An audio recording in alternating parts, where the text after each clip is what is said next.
There appears to be joyous celebrations all across Iran and for Iranians all over the globe. It's been confirmed that the Ayatollah is deceased. He was eliminated. I actually can't believe it. It's a bit, because my whole life, there's always been tensions, for lack of a better word, between the U.S. and Iran my entire life. And I thought no one would ever do anything about it. Nothing would ever be done. It would just be allowed to be. And especially when it came to U.S. presidents, there'd be a lot of tough talk, but no real action taken to deal with the Iranian regime. Now we have a president that has. And he did. Working with Israel, obviously. But also, what's lesser known is how relations in the Middle East have been improved with Trump. He has definitely improved relationships, in particular with Qatar and other places that are willing to do business with Western countries and don't want all that hostility, not near as much as Iran has wanted, or at least the regime has wanted. I don't believe for a minute the Iranian people want that, because even now estimates from their rebellion are hitting about 30,000 people, lives being lost from the protest. Hardly the sign of a benevolent dictator, isn't it? We'll have to see what happens next for Iran. I look at this as it's up to the people now. The thing is, we don't know for sure how many people were for or against this, but what we do know is people are celebrating everywhere. And any notable Iranians, or at least in some of the media I watch of the Iranian people that I tune into on a regular basis, seem to be happy about it. So if there is a group of people who are against it, it's probably a minority. The reason we don't know is because the regime kept turning the internet off.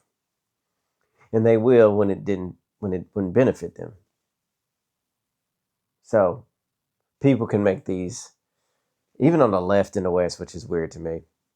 They'll say these statements like, well, how do you know it's real? How do you know it's real? It could be fake. As if they're in support of the Iranian regime, which is a country they would never move to, because everything they believe they're able to do and have a right to do would not be allowed in Iran. Maybe going forward, it may be to some degree, but not right now. Not before the regime when it ended. So it's funny how they capitalize on the fact that we have limited information from Iran based on the regime that was allowing us to only get tidbits of information. If it wasn't for the internet, we wouldn't know anything at all. It would have been like watching it in the 80s. We knew something was wrong, but how could, you didn't really have any insight. But today you can get insight. Things still slip through the cracks. The internet now is like water flowing through rivers and streams and creeks. There will always be leaks, and it's going to flow to the path of least resistance. So the information does eventually get out, even though we don't have an abundance of it. What cracks me up is in New York and places like that, you see the same protesters that protest against everything else that Trump does, with signs with similar graphic styles, with groups of people that look like they don't match, saying U.S. stay out of Iran. And last I checked, the U.S. isn't actually in Iran. It's attacked with Israel, really, sort of like Israel's leading that to a degree.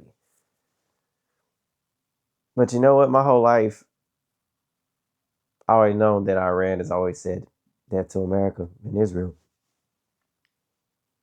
So how can you negotiate with people like that? I think Trump even tried to negotiate.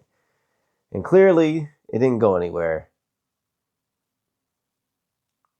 All I hope is now that it appears that the power is going to be in the people's hands of Iran, I hope they can vote in leaders that will produce a more productive Iran, a better life for the people there, a more reasonable living, so they can just at least have a decent life. And you know what else they're not really showing in the news is how much people are thanking Trump.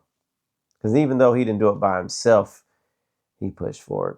And about a month or so ago, he's saying they need to work with the U.S.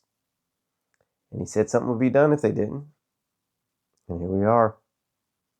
With Trump, you got to listen to him.